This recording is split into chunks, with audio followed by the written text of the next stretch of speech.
स्वाध्याय एक ऐसी चीज होती है जिसमें कि सबसे पहले पूजा आदि से निरपेक्ष होकर के ही स्वाध्याय किया जाता है। जिनेंद्र भगवान के द्वारा प्रणीत शास्त्रों के लिए भक्ति के साथ जो पढ़ता है वही स्वाध्याय के फल को प्राप्त होता है। बहुत सारे लोगों को पढ़ने का लोभ लालच लग जाता है, जैसे कि मुझे भी पढ़ने का लोभ लालच लगा रहा है। तो इस कारण से एक बार मुझे बात याद आ रही है कि आचार्य श्री ने मुझे, जब मेरा स्वास्थ्य रामटेक में बहुत ज़्यादा खराब हुआ, तो आचार्य श्री ने मुझे एक नियम दिया था कि 1 महीने का स्वाध्याय का त्याग करें। इस नियम को लोग ऐसा समझेंगे कि स्वाध्याय तो कराने का नियम देते, त्याग का क्यों दिया, तो अति सर्वत्र वर्जित। लेकिन क्या क्या होता है, सबसे पहले ज्ञान प्राप्त करने का एक बहुत बड़ा लोभ होता है। ज्ञान का लाभ तो होना चाहिए, पर ज्ञान का लोभ नहीं होना चाहिए। तो जब ज्ञान का लोभ हो जाता है कि मुझे सबसे ज़्यादा ज्ञान हो जाए, हर चीज़ का ज्ञान हो जाए, हर चीज़ का, तो फिर क्या करते हैं कि लोग स्वाध्याय करते तो विनय के साथ नहीं करते हैं। तो उन्होंने कहा कि जिन शास्त्रों का जो अपने मुनि अपनी पूजा प्रतिष्ठा की अपेक्षा न करके कर्म मात्र के संशोधन करने के लिए जिन शास्त्रों को भक्ति पूर्वक पढ़ता है, यानी मतलब बिना भक्ति के कभी भी शास्त्र का लाभ लेने वाले लोग निश्चित तौर पर जिन प्रणीत सिद्धांतम एक साप्ताहिक डाला गया है और भक्त्या धर्मानुरागेण परमार्थ बुद्धिया वाह परमार्थ की बुद्धि से और भक्ति पूर्वक जो स्वाध्याय किया जाता है वह निश्चित तौर पर समाधि के लिए ले जाता है। हमारे यहाँ एक गढ़ाकोटा में बहुत अच्छे विद्वान जो प्रिंसिपल थे और उनका नाम था खूबचंद सोधिया।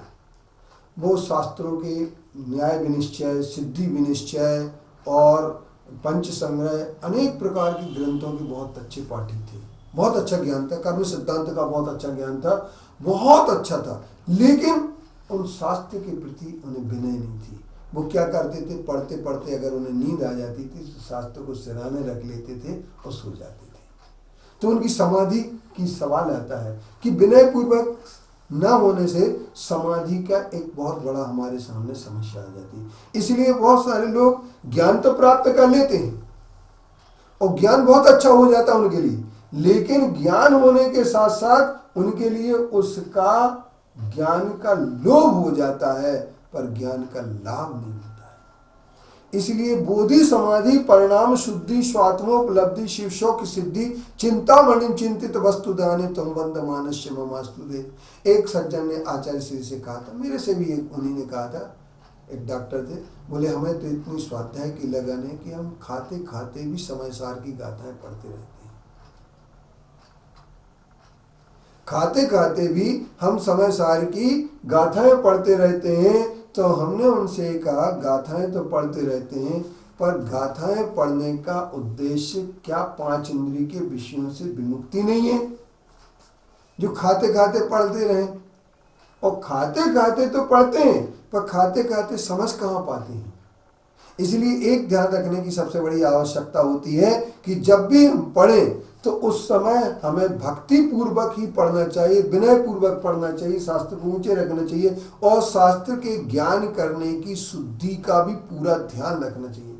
अगर हमारे लिए शुद्धि का ध्यान नहीं है, जैसे मान लीजिए मलमूत्र की शुद्धि नहीं होना चाहिए, हाथ धुले हुए होना चाहिए, पैर भी धुले होना चाहिए, इसके उपरांत हमारे जिस स्थान पर क्षेत्र की शुद्धि भी होना चाहिए कि वहाँ पर हड्डी आदि ना हो, मांस आदि ना हो।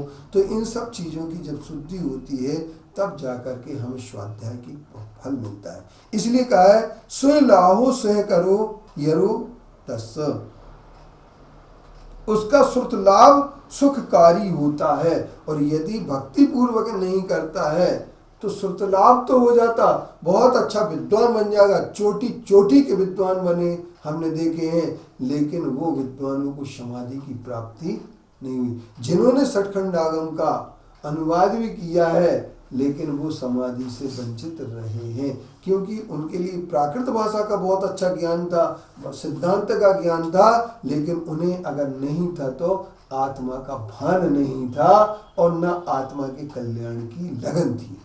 यदि आत्मा के कल्याण की लगन है तो हमारे लिए इस बात को तय कर लेना पड़ेगा कि हम किस प्रकार से अपने जीवन को समाधि से जोड़ सकते हैं।